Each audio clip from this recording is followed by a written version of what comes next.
All right, so what you guys can do to help me is that Chris and I are in the process of writing a book for real estate agents on social media marketing, how real estate agents can build a social media strategy and that kind of stuff. So if you guys would check out Garius.com and share that with folks, that would be really awesome.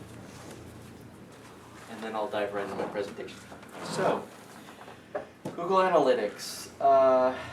Let's see, so I want to get a kind of an idea of where all of you are at with Google Analytics at this point. So, who actually is using Google Analytics right now? Good. So you guys have got it installed on your website? Okay, cool. And so you've got it installed. So who's checking their Google Analytics more than once a week? I used to. You used it? Cool. Good. And is anybody using the campaign functionality in Google Analytics? Mike? Cool. I have. You have? For my legal business, Okay, good. but I don't for the right business. Cool. All right, good. So one thing that you guys probably, if you're looking online and reading about social media marketing and those kinds of things, there's a lot of debate about, can I track success with social media? People complain all the time. It's really hard to track what's going on with social media. Should I be tracking how many likes I've got, or how many hits I'm driving to my website, or all these other things? And the really cool thing about Google Analytics is that Google Analytics actually allows you to be able to track what's going on your social media accounts. So it allows you to literally tie what you're doing on social media with actual dollars in your business.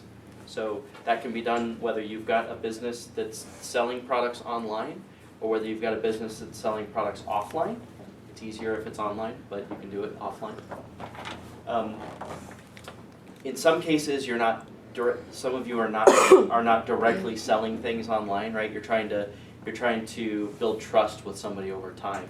And so in that case, it might be that you're trying to get them to sign up for a newsletter or something like that. In those cases, you'd want to be able to track that. Eventually, you can track the conversions on that newsletter, right? You can see how many people buy something from you as a result of your newsletter. You can take that data and connect it to Google Analytics to say, here's how my social media efforts and my online efforts are contributing to the success of my newsletter. Does that all make sense? Cool. So I'm going to show you guys how to get to that point where you're actually tracking the dollars in output.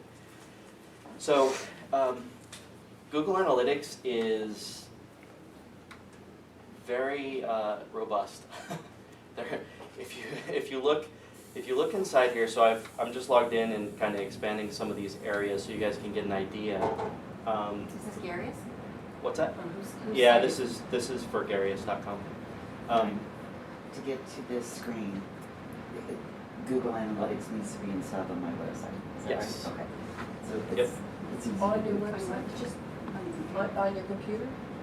Yeah, so I'll walk you guys through that in just a Okay. second. I Okay. wanted to kind of give you an idea of the scope Okay. of what's there, and then I'll start doing step by step. So sorry. So you can see by me expanding these different menus, and each one of these has multiple reports underneath it. Google has got a lot of different things that you can look at. There's probably about 130, 150 reports under here, and it can get pretty overwhelming. We're going to focus on the top probably 4 or 5 different reports that you want to look at, and you should be able to really kind of run your business from those ones. There'll be specific cases where you want to go and look at other ones, but for the most part, you can do most of what you need with a handful of them. So I guess the point that I'm trying to make is don't worry about the fact that there's so many things in here. As you get comfortable with it, you can start looking at others, but just start with a handful, get familiar with them, see how the things that you do impact the data that shows up in those reports, and then fine-tune your business based on that. I definitely suggest that that in general, most businesses, that you don't even worry about the hits to your website, right? If you can get to the point where you can measure the dollars as a starting point, you can look at that, and when you see something that's wrong, then you can drill in and say, oh, well, it's because I'm not getting any hits over here or any hits over here. But the actual hits don't really translate into anything directly, right? So by measuring those top level business metrics as a starting point, it actually gives you more control over what happens. So let's walk through a couple quick little pieces. So Google Analytics is just google.com. I can type it in. google.com/analytics. You have to be able to type to get to it. And you'll get this nice little page. You can either, if you've already got an account set up, you can click the Access Analytics button. And if you don't have an account, then you can hit this little Sign Up Now link. In my case, because I was already signed in, it's not going to have me do the sign up. The sign up is pretty straightforward. It's going to ask you, what. Actually, I can add it in one just so you guys can see. I had some problems getting it onto the page. Do you have to add that to every page of your blog? It depends on what blog software you're using. If you're Blogger. No, there's I believe for Blogger there's a plugin that you can install that'll automatically put it on every page for you. And WordPress is really awesome for that too. It's got a plugin where you just put in your ID number for Google Analytics and so on an account, when you first set it up, Google's going to give you. So I went into the settings up here in the upper right. Make sure that it's showing up right. And then tracking code. If I had created a new account, it would have shown me this during the setup process, but I just want to kind of show you guys where you get this stuff, right? So this code right here is basically your Google Analytics account number. And so if you've got a WordPress blog, there's a couple different plugins I'll show you later that you can install on your blog where it'll do all the Google Analytics tracking for you, and all it asks you for is this account ID. That's it. So in most cases, that account ID is all you need to know about. If you have had your website custom built, you're not using some content management system or blogging platform, you need to actually install Google Analytics. It also it generates the snippet of code for you down at the bottom. And so basically the question you were just asking about whether you have to put this on every page that you want Google Analytics to track for you, you put this code at the bottom of the page and it'll automatically do all the tracking for you. And notice that hidden inside all this gobbledygook is that same account ID that you saw up above. So it's just doing that all for you.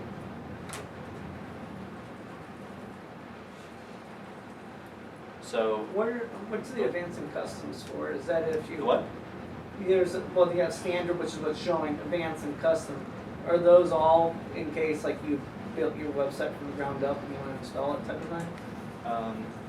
Yeah, so there's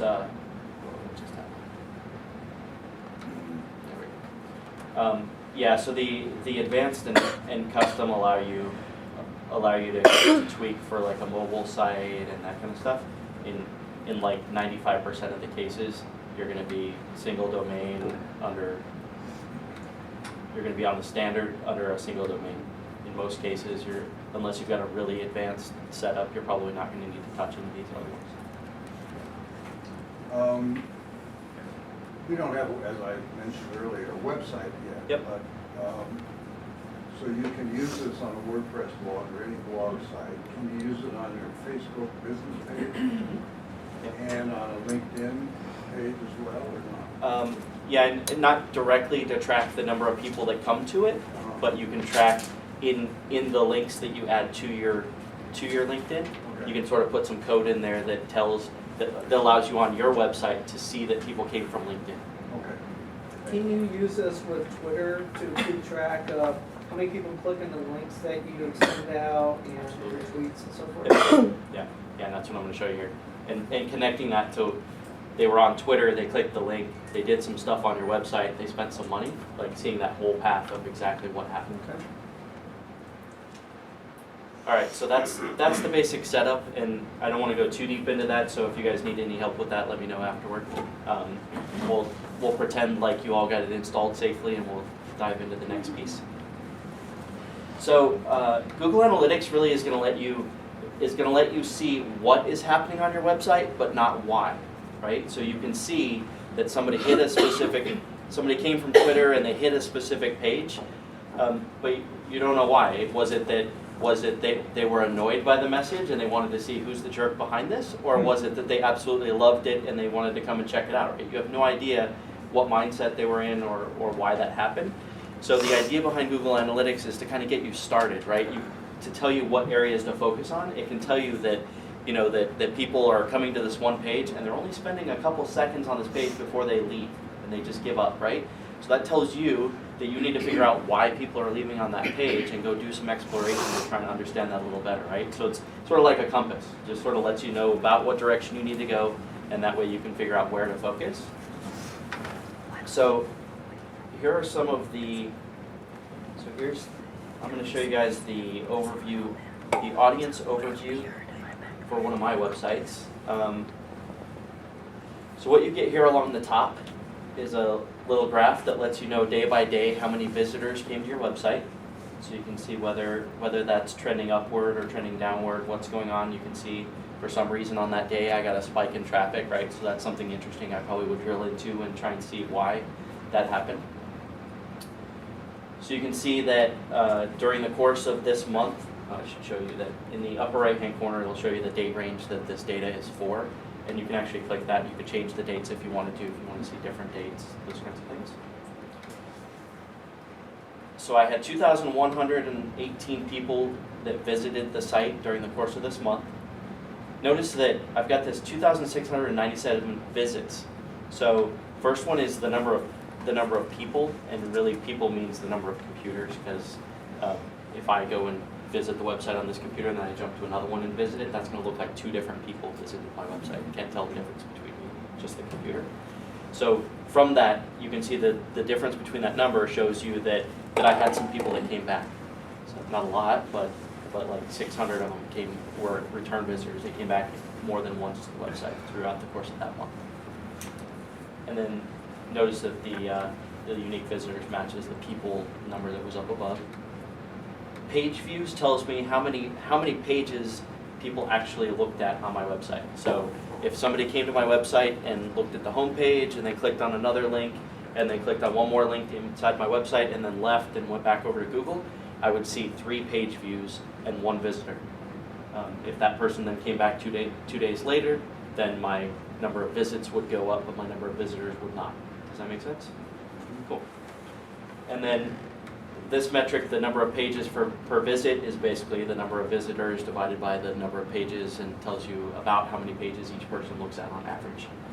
So if I was running, well, I am in this case running primarily a blog, right? And so in that case, my goal is really to kind of get people to stay on the website and stick around and visit a lot of pages and try to get them to come back.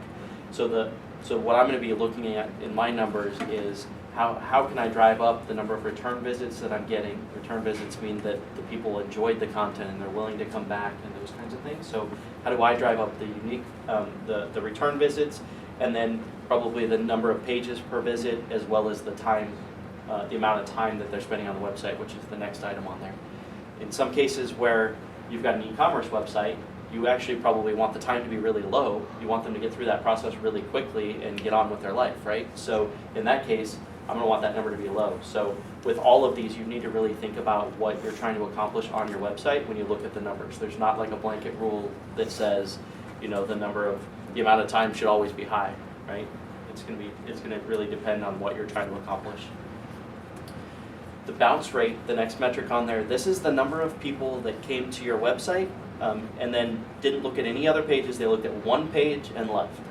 So either in the case of a blog where you're driving a lot of traffic from social media, in a lot of cases those people are actually coming to the blog to read that one article they were interested in, and they're not going to go and look at other things. So from my perspective, for my website, usually I try and keep my bounce rate between about like 60 and 75, and I tend to get pretty good results from that. And then new visits is just how many people were new during the course of this month. So you can see that most of the people that are coming to the website are new. So I would actually like to drive that number down, in my case, and try and get people coming back, have less new visitors, and have people really kind of engaged and committed to my blog. So it's remembering computers that were there earlier in that time Yep. period. Exactly. Yeah. Yeah. It uses some tracking technology to basically track that in the cookies on your browser. So So it doesn't matter if you hop from one IP address to another, it's all in the single computer. It uses the cookies in your browser to track it. So if you delete your cookies, then it's gonna reset. You look like a new person. Yep. Yeah, so if somebody deletes their cookies and then comes back to your website, it's gonna look like they're now a new visitor. Yep. And that's, I can't tell who that person is, it just gives you that visibility into whether it was the same computer or not. So don't clear your cookies, it screws up my data.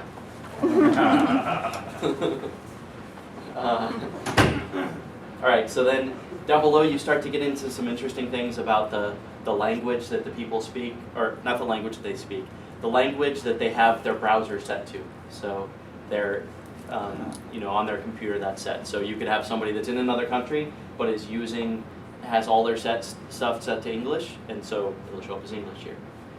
What you get over on the left here, though, is that you start getting into which country they're in, and this is actually based on where their internet connection is set up at. So, you get some of the large carriers like Cox Cable around here. They've got such broad coverage that it's actually kind of hard to tell where people are at, but you can sort of tell they're in the Southwest, typically based on the data. Google Analytics tracks a lot of data. When you go and hit a web page, your browser actually tells that web page, hey, I'm Google Chrome, and here's my version, and this person's running Windows, and their language is set to English, and all of these things are all coming from your browser when you go and hit a web page. So none of it's personally identifiable, but it lets you know kind of what setup they've got. That all making sense? All right, cool. So we did the dashboard overview, goals. We talked about that a little bit. So let's go through actually setting up goals. So I already sort of touched on it just a little bit, right? Each of you is going to have different reasons that you've got your website set up and different things that you're trying to accomplish on that website, right? So as an example, actually, let me go over to the scheduling side because I can track it better. So like this is the Garius homepage. In this case, people come to the front of the website. It gives them some marketing information about the services that we offer. And so in my case, what I really want for the person to do is to go through and either click on one of these buttons to take them through and see the pricing, or to click on the pricing link here. Both of those are really kind of the things that I'm trying to get people to do when they come to my homepage, right? So in my case, it would be valuable for me to track the number of people that actually do click on that and go to the pricing, right? Because then I can figure out, that gives me a very concrete area that I can look at to try to improve. I can see that the steps that somebody needs to take to sign up for my product are that they come in on some page anywhere, they go to the pricing page, then they click the sign up now link, and they fill out the form. Like if they follow those steps, then I've now got a new customer. So what you want to do is kind of think about those steps in whatever your case is, and break those down into individual pieces so that you can track each of those steps and see how many people are sort of falling out at each of those areas. What you'll see in a lot of cases is people will sort of draw that out as like a funnel, right? You'll see at the top the entry to my website, and I had 2,000 people that were there, and then the next step down was the number of people that viewed my pricing page, and I've got some number there, and then the next step is people that actually completed the purchase, and I've got some number there. So I can work on any of those steps in the funnel to try and enhance the process through my website. That make sense? All right, cool. So I'm going to show you guys how to set up those goals that I just talked about. In my case, I've got those 3 goals. So if you go back into that settings button up in the upper right hand corner again, when you get to this first page, you'll see the second tab down here is called goals. See, in my case, I already have them set up actually. So what the Google Analytics gives you space to basically set up a total of 20 goals on your website, and then it's got these what's called goal sets. So it gives you 5 goals inside that set. It's really just a way to organize things. So don't worry too much about exactly where to put them. What happens is when you're in and looking at the reports inside Google Analytics, you can say, show me this data for all the people that went through these goals. So it'll let you see all 5 underneath goal set 1 together, and then I gotta hit a drop down to go into goal set number 2. So try to put things together that are similar. So in my case, everything around buying my product I put into number 1, and then things that were secondary I started to put into goal set number 2. But you can move them around and that kind of stuff. It's not really a big deal. So don't overthink it too much. And just doing that tracking by URL. Yeah, I'll show you that right now. Yep, that's how I set it up. But so what you do is you go in here and you say new goal, and you give it a name. So in my case, you know, our goal is that we want them to view the pricing page. Oh my God, I really can't type.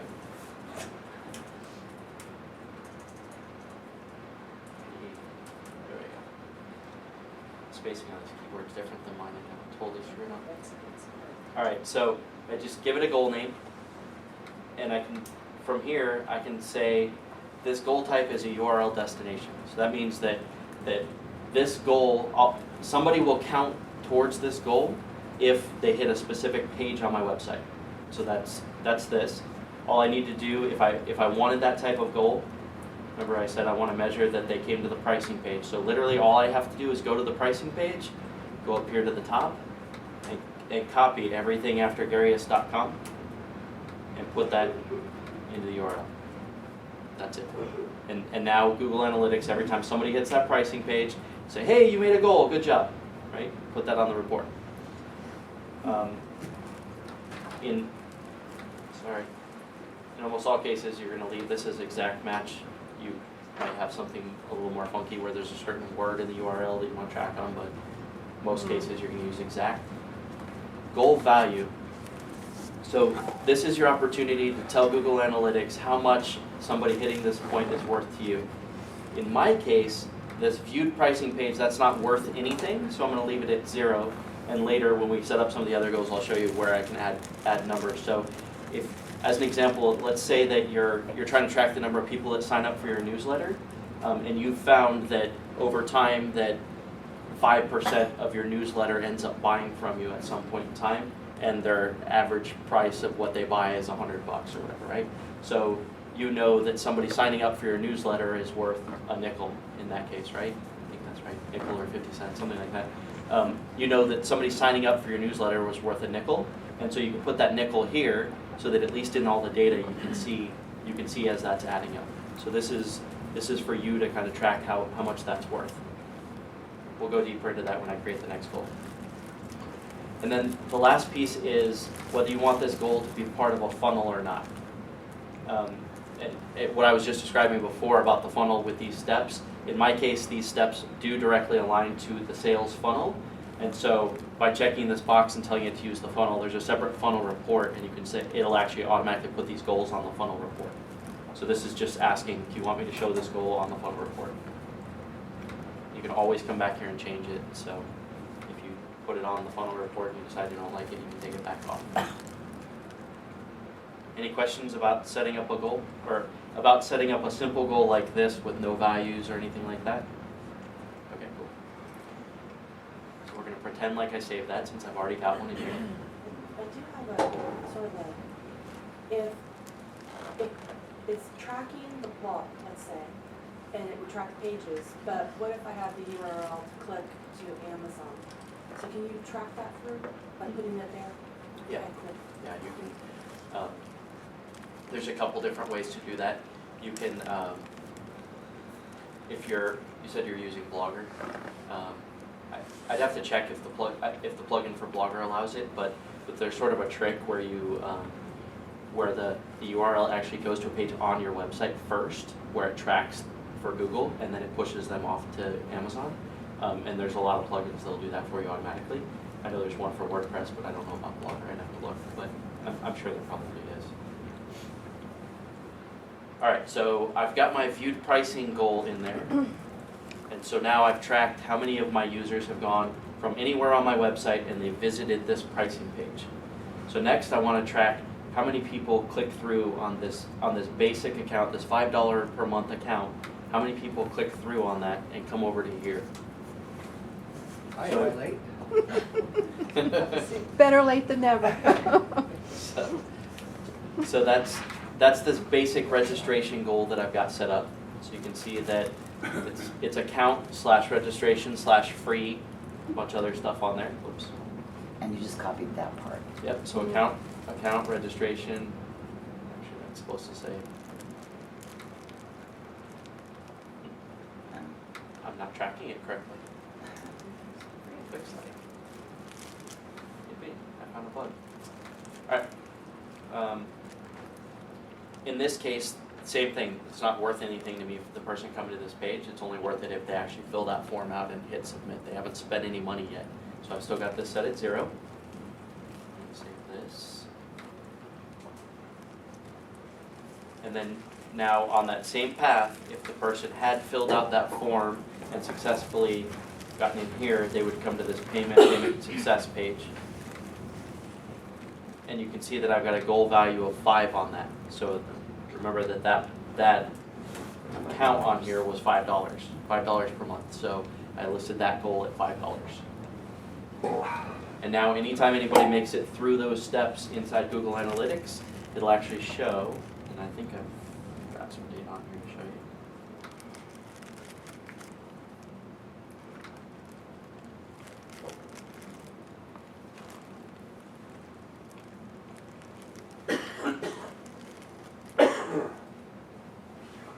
So I'm going to go into like the demographics location report. This report automatically shows me where people are coming from, where their physical location is that they're coming to my website from.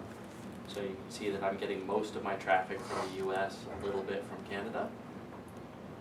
And you can see along the top here, I've got goal set 1, goal set 2, e-commerce. So remember all those goals that I just set up are all underneath goal set number 1.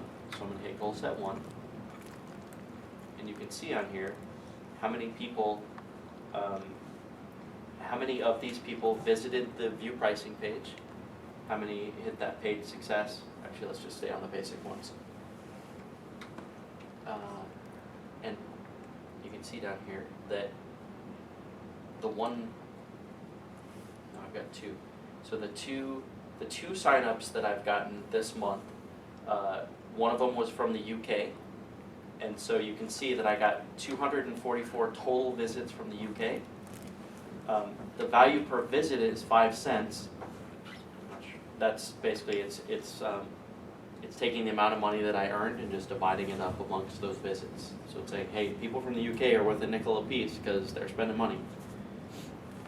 And then you can see of that bucket of people, how many went through each of these things. So you can see that people viewing the pricing page, people in the UK and the US, and in France, view the pricing page way more than anybody else, which makes sense because it's all English at this point, and that's who I've been going after, right? But you might be getting stuff from other areas.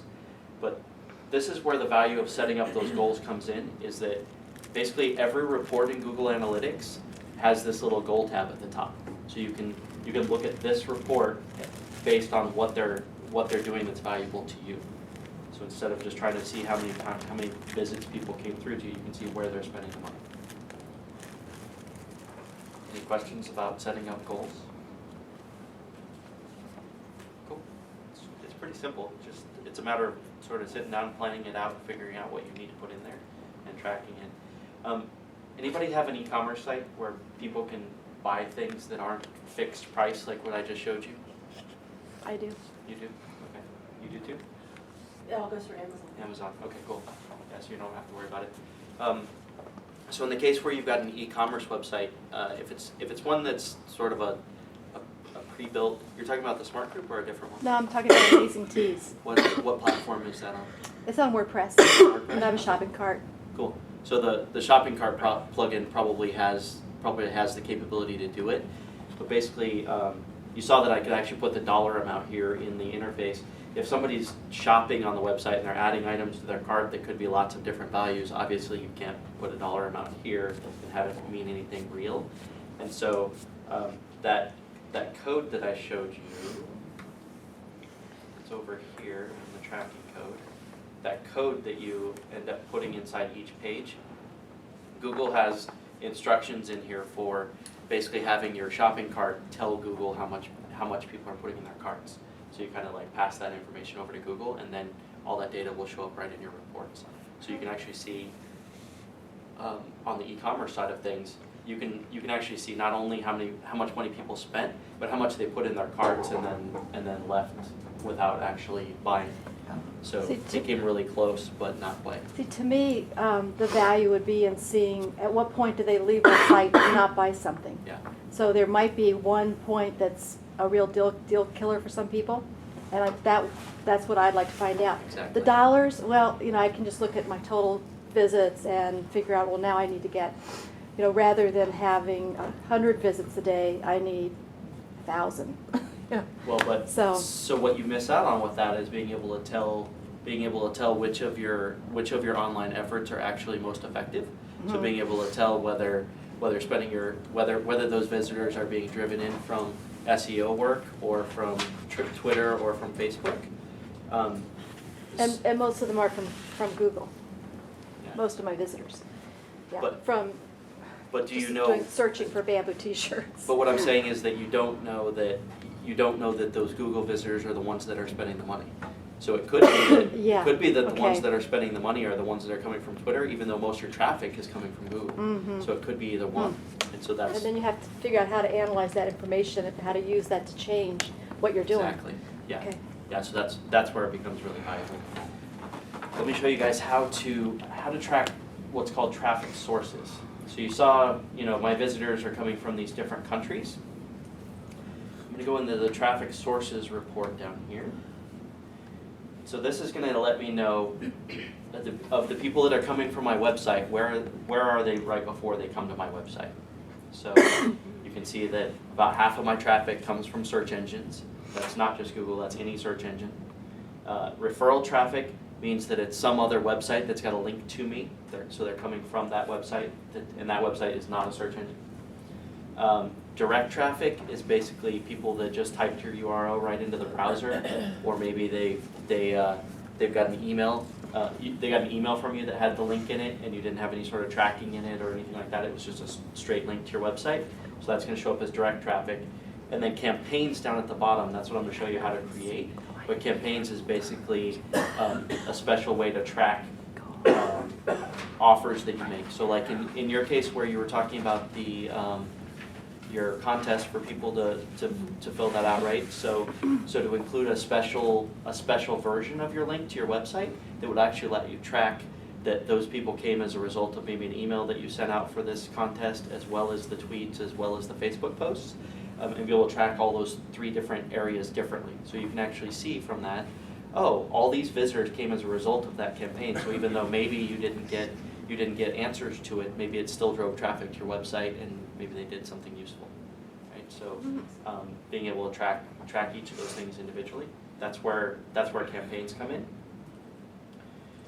And then you can also see down here the keywords. So this actually lets me know what people searched for on Google to find me.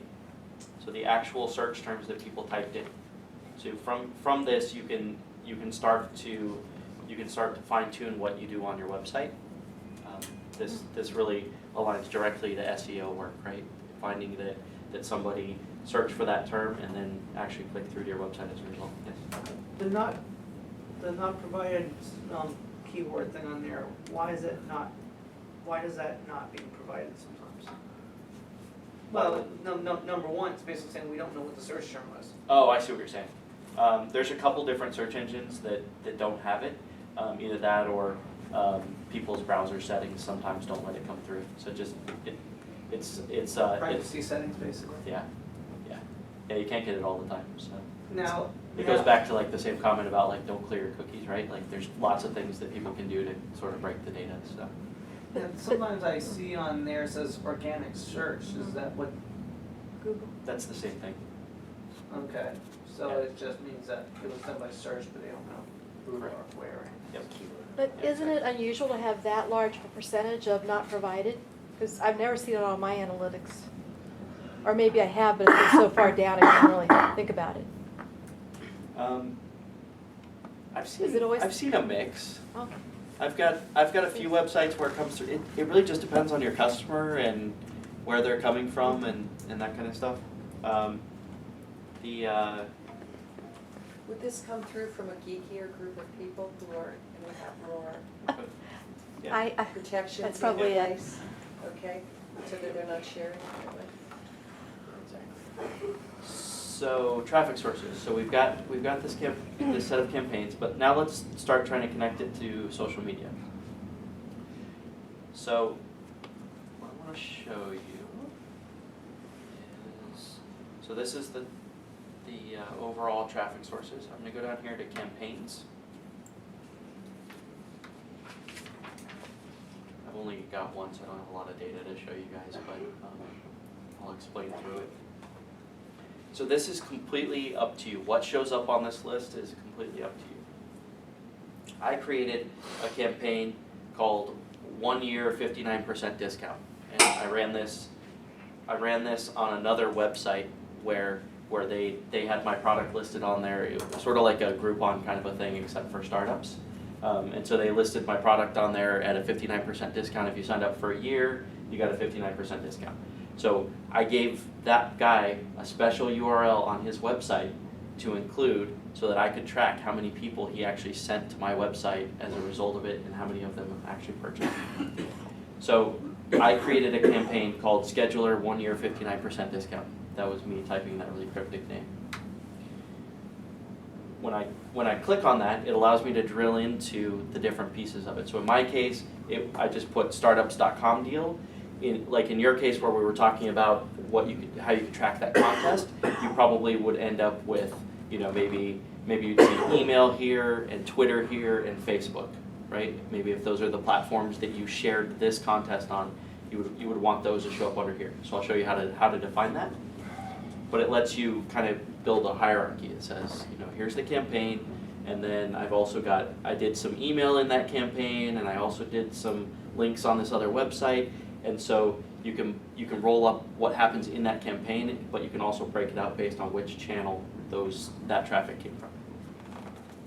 You have to put all those sources in. Correct. Yep.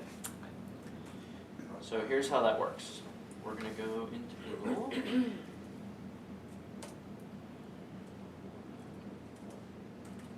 Google campaign. It's so I feel like No, I should be your don't secretary. feel bad. That's why I have a separate keyboard. Go down to Yeah. So it's this first one on the list, Google Campaign Builder. This very first one that comes up. I could have Okay. probably searched inside Google Analytics for it, but oops, I went to the wrong place.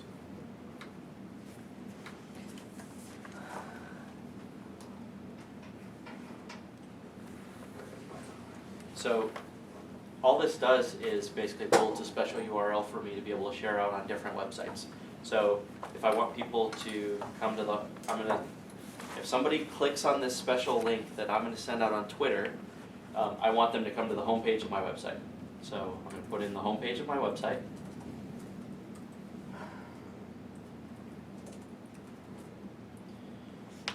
And now I get to make up a bunch of stuff. So campaign sourced. In this case, let's say that I was getting ready to put something out on Twitter. So I'll put Twitter. My medium, again, all of these values, what I type in the box is what's going to show up in the report. I can put anything I want into any of these boxes. So in this case, my campaign medium, I want it to show up as social media. My term, if you were advertising on Google on the search engine and you were targeting specific search terms, you could track that. So you could put that term in here. In this case, I'm not, so I'll leave that out. My content.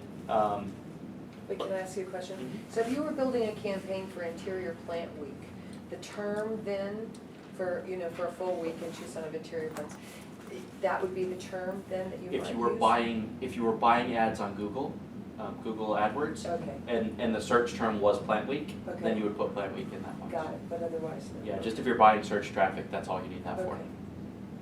Campaign content.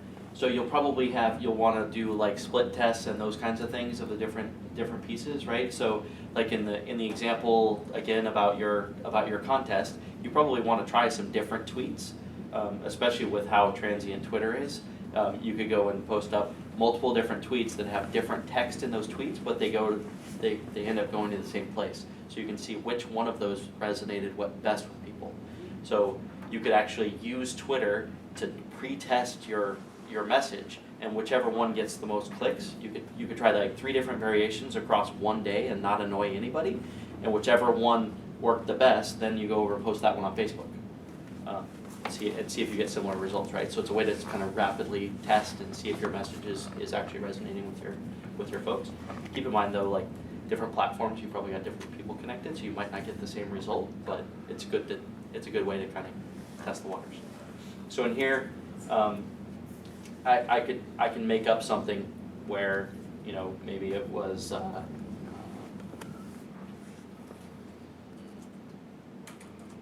say soft message, right? Like my message was really soft. It was not, I wasn't like, come visit now, you know, it was really gentle kind of a thing. I could put that, and then I could create another one of these that's like a more forceful message that I sent out, and I can track the difference between those 2 types of messages. And then campaign name, this is that, in my example, the 90, whatever it was, startup 1 year 59 discount, that's the campaign name. So you put that here in the box. Contest.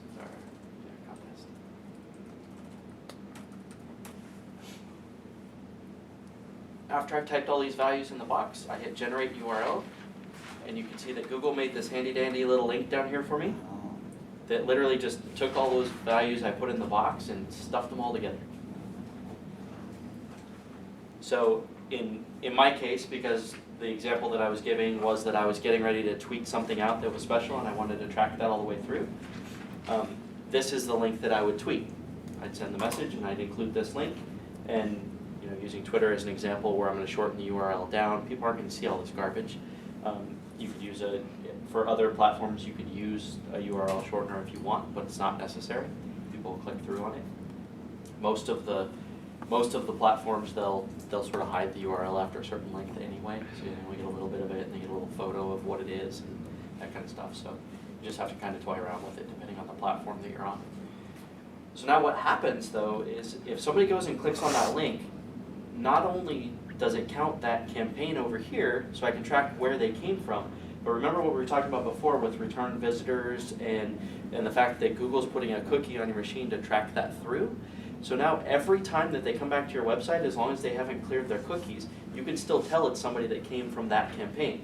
So you can tell in that case, since that was a link that I only tweeted out and I had the platform as Twitter, now that person is tagged as somebody I brought in from Twitter forever, as long as they're interacting with my website and don't clear their cookies. So this now gives you the ability to track how effective your Twitter is in that example. You can try lots of different campaigns and sort of fine tune that, but now you can track end to end. This person I was interacting with on Twitter eventually came to my website, went through, hit these goals, and bought this thing. So you can actually, when you're looking at these campaigns, I go into my goal set, and you can see, in my case, I got 2 visits as a result of this campaign, which is kind of weird because I ran the campaign like 3 months ago, so I should have a 0 there, but nobody converted, nobody did anything, so this was a worthless campaign from my perspective, right? But if they had, you'd have dollars here, and you'd be able to tell, what the work that I did for this campaign on Twitter was 3 times more valuable than the work I did on Facebook. So again, it tells you what happened. Now you have to figure out why. Figure out why one was more effective than the other. And you can start kind of digging into that and try to, it could be as simple as going and asking those customers, hey, why did you buy? It could be that you go and try some other experiments and those kinds of things, and that helps you boost those numbers up. Is anybody lost? I'm getting nods. Good. Okay, You're good. Is, I mean, is, you're doing a really is anybody good lost? job. No, you're doing a really Do it. I mean, Yeah. I think Yeah. you explained it as well as Okay. you can until you participate in the process. Yeah, once you Yep. do it, it's, All of this. yeah. you have to But do you it. have to do one for, like, if she wants to test Facebook, Twitter, and like LinkedIn, she has to generate 3 different URLs and set Correct. up 3 different campaigns. Yep. Yeah, and in this Okay. case, it's pretty simple, right? So I put Twitter, I hit generate the URL, then I type Facebook, Generate the URL. So you don't have to go back out, you can stay You just keep and Okay, generating. Yeah. Oh, that's. So Once it's you've not- done it a few Good times, it's question. probably pretty easy, but. Yeah, Got it. yeah, it's pretty, Okay. and Just- like me, I don't even come to this form because I know that once I have all those values, I can just change the values in the URL, right? So Right. it's, you don't have to use Oh. that, it's just, Okay. it's just generating Makes the it link easier. for you. Yeah. So your first couple times use it, it makes it easier, and then after that, you'll get used to it and just tweak it. Now, Okay, so go ahead. now with this, like, for instance, with my fan page I have on Facebook for one of my blogs, it's going to the TucsonCitizen.com where I have more the particular blogs at. Mhm. My main obstacle is like I have very little control over the actual blog.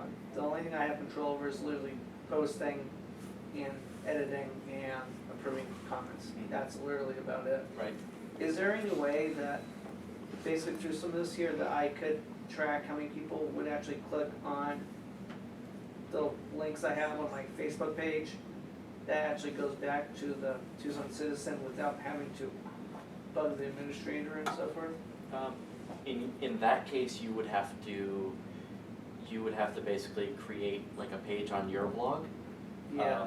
That when people click on it, it goes to your blog and then passes them through to the other blog post you're talking about on the other person's It does, website. okay, yeah. So unfortunately in that case, because you don't actually control the website that's happening on, you gotta Yeah. sort of put something in the middle. Now, at Tucson Citizens end of things, I don't know what they use for their analytical Yeah. tools, but is it going to say, well, we got traffic from my website and it's not from Facebook, right? Yeah, basically by doing that, you're Yeah. gonna screw up their analytics. But you'll be able to see it. Yeah, well, I don't want to be screwing Yeah. up their analysts, because the only thing that they really give us is like how many hits that we got, like within Yeah. last month, last 24 hours, those types of timetables, we have very little ability with that. So you may wanna start pushing on them a little bit and see if you can get a little bit more, hey, look, if you can give me more data, I can make it more effective for you guys, but Yeah. unfortunately, I think. Yeah, I'd it's- approach them. Huh? I'd approach them, Yeah. yeah, definitely. Yeah, Be like, Okay. can you share more? Well, when I send out an e-blast, and I'm really trying to get them to go to the website, probably I should put the links on the e-blast to be campaigns. Campaign Yeah. blast. Then I can tell who's coming from that e-blast. Exactly, yeah. Yeah, and you'll be able to track if they, you know, if they also engage with you through social media and some other things, right? So you'll be able to see, in a lot of cases, what you end up with is you end up in a situation where you'll actually see visitors that came through from Twitter or Facebook or something else, and they don't spend any money with you, or they don't do anything valuable on your website, and then like you'll send out an email blast, and then they'll convert, right? So that they get like 3 or 4 exposures to you through other means, and then the email blast. So this will let you see all of those things. You'll be able to see, you know, sometimes it's like a combination of channels that gets the sale versus just one single channel. okay, well, this is